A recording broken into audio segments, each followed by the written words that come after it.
లంచ్కైనా, lunch బాక్స్కైనా, డిన్నర్కైనా time లేకున్నా నేను ఎక్కువగా చేసే రెసిపీయే ఈ స్పెషల్ కుష్కా. మా ఇంట్లో వీక్లీ ఒక్కసారైనా ఇది ఉండనే ఉంటుంది. ఎందుకంటే సింపుల్గా అయిపోతుంది, అంతకంటే టేస్టీ. సరే, ముందుగా కుక్కర్లోకి ఒక 5-6 స్పూన్స్ దాకా ఆయిల్తో పాటు ఒక 3-4 స్పూన్స్ దాకా నెయ్యి వేసుకోవాలి. నెయ్యి అనేది పూర్తిగా ఆప్షనల్ మాత్రమే. ఆయిల్ హీట్ ఎక్కాక బిర్యానీ ఆకు నేను 2 వేసానులే, కానీ ఒకటైనా వేసుకోవచ్చు. తర్వాత చెక్క చిన్న ముక్క, 3 లవంగాలు, 2 యాలుకలతో పాటు ఒక 1/2 టీ స్పూన్ దాకా సోంపు వేసుకోవాలి. రైస్లో సోంపు వేయడం వల్ల రైస్ ఫ్లేవర్ కానీ టేస్ట్ కానీ చాలా బాగుంటుంది. వేసిన ఈ మసాలా దినుసులు ఆయిల్లో 1 నిమిషం వేయించుకోవాలి. ఆ తర్వాత ఒక పెద్ద సైజు ఉల్లిపాయని ఈ విధంగా చిన్న చిన్న ముక్కలుగా కట్ చేసి వేసుకోవాలి. వేసిన ఈ ఉల్లిపాయ ముక్కల్ని మీడియం ఫ్లేమ్లో లైట్గా రంగు మారేదాకా వేయించుకోవాలి. చూడండి, ఈ విధంగా వేగిన తర్వాత పచ్చిమిర్చి ఒక 6-7 దాకా వేసుకోవాలి, సన్నగా పొడుగ్గా కట్ చేసి. ఇందులో ముందు మిర్చి పౌడర్ కూడా వేస్తాం కాబట్టి ఇక్కడ వేసే పచ్చిమిర్చి కొంచెం చూసుకొని వేసుకుంటే సరిపోతుంది. వేసిన పచ్చిమిర్చిని కూడా 1 నిమిషం అలా ఇలా వేయించాక ఫ్రెష్గా కొంచెం కొత్తిమీర, కొంచెం పుదీనాని శుభ్రంగా కడిగి చిన్న చిన్న ముక్కలుగా కట్ చేసి వేసుకోవాలి. వేసిన కొత్తిమీర పుదీనాని పచ్చిదనం పోయేదాకా లో ఫ్లేమ్లో 1-2 నిమిషాలు వేయించుకోవాలి. తర్వాత బాగా గుజ్జున్న 2 మీడియం సైజ్ టమోటాలని ఈ విధంగా చిన్న చిన్న ముక్కలుగా కట్ చేసి వేసుకోవాలి.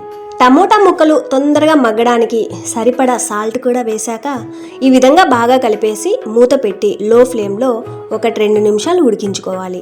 టమోటా ముక్కలు మెత్తగా మగ్గేలోపు పక్కన సింపుల్ మసాలా రెడీ చేసుకోవాలి. మిక్సీ జార్లోకి ఈ మాత్రం ఎండు కొబ్బరి ముక్కలు వేసుకోవాలి.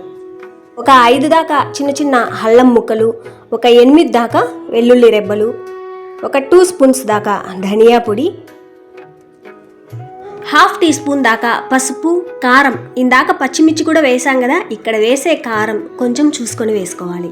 ఫైనల్గా ఒక మీడియం సైజ్ టమోటాని, బాగా గుజ్జు ఉన్న టమోటాని ఈ విధంగా ముక్కలుగా కట్ చేసి వేసుకోవాలి. ఇక్కడ నేను గ్రైండ్ చేసే ఈ మసాలాలన్నీ కూడా నేను తీసుకున్న రైస్కి పర్ఫెక్ట్గా సరిపోతాయి. రైస్ ఎంత తీసుకున్నామో దాన్ని బట్టి మసాలా గ్రైండ్ చేసుకోవాలి. ఇక్కడ నేను గ్రైండ్ చేసిన ఈ మసాలా మన ఇంట్లో వాటర్ తాగే పెద్ద గ్లాస్, స్టీల్ గ్లాస్ ఉంటుంది కదా, ఆ గ్లాస్తో 1.5 గ్లాస్ రైస్కి అయితే ఈ మసాలా సరిపోతుంది.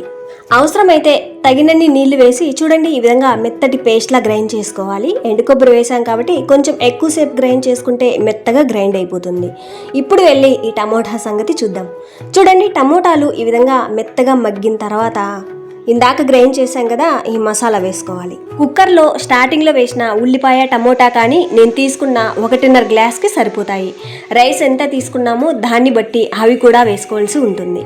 తర్వాత ఈ మాత్రం కసూరి మేతి లేదు అనుకుంటే ఫ్రెష్గా మెంతాకు ఉన్నా కూడా, పచ్చి మెంతాకు ఉన్నా కూడా వేసుకోవచ్చు. మెంతి ఆకు వేసుకోవాలనుకుంటే ఇక్కడ వేసుకోకుండా ఉల్లిపాయలు వేయించాం కదా స్టార్టింగ్లో, వాటితో పాటు వేసుకుంటే ఆయిల్లో వేగి పచ్చిదనం పోయి మంచి స్మెల్ వస్తుంది. ఎక్కువ వేయకుండా కొంచెం వేసుకుంటే చాలు.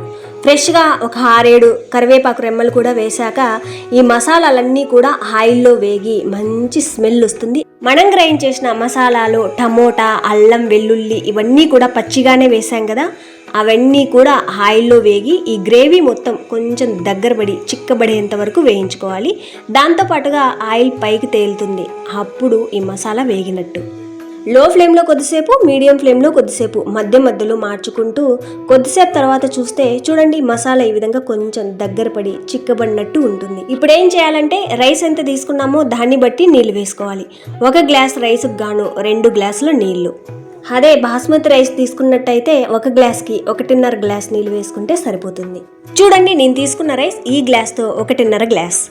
నేను తీసుకున్న 1.5 గ్లాస్ రైస్కి గాను 3 గ్లాసులు నీళ్లు వేసుకుంటే సరిపోతుంది. తగినన్ని నీళ్లు వేసిన తర్వాత ఈ విధంగా బాగా కలిపేసి ఈ నీళ్లు తొందరగా వేడెక్కడానికి హై ఫ్లేమ్లో 1 నిమిషం ఉడికించాలి. చూడండి, నీళ్ళు ఈ విధంగా ఉడికాక మనం గ్రైండ్ చేసిన మసాలాలు, పచ్చిమిర్చి ఈ ఘాటు మొత్తం కూడా ఈ వాటర్లో కలుస్తుంది. ఇప్పుడు ఈ స్టేజ్లో లో ఫ్లేమ్లో ఉంచి ఉప్పు, కారం ఏదైనా తక్కువ ఉంటే సరి చూసుకోవచ్చు. ఇందులో మొత్తంగా 3 టమోటాల దాకా వేసాం. పుల్లగా ఉంది అనిపిస్తే కారం అయినా తక్కువ ఉంటుంది, లేదా సాల్ట్ అయినా తక్కువ ఉంటుందని ఇక్కడ గమనించుకోవాలి. 1 ఒకవేళ కారం తక్కువ అనిపిస్తే సన్నగా పొడుగ్గా కట్ చేసుకున్న పచ్చిమిర్చి కారానికి తగ్గట్టు వేసుకోవచ్చు. తర్వాత ఒక 30 నిమిషాల దాకా నానబెట్టుకున్న రైస్ వేసుకోవాలి.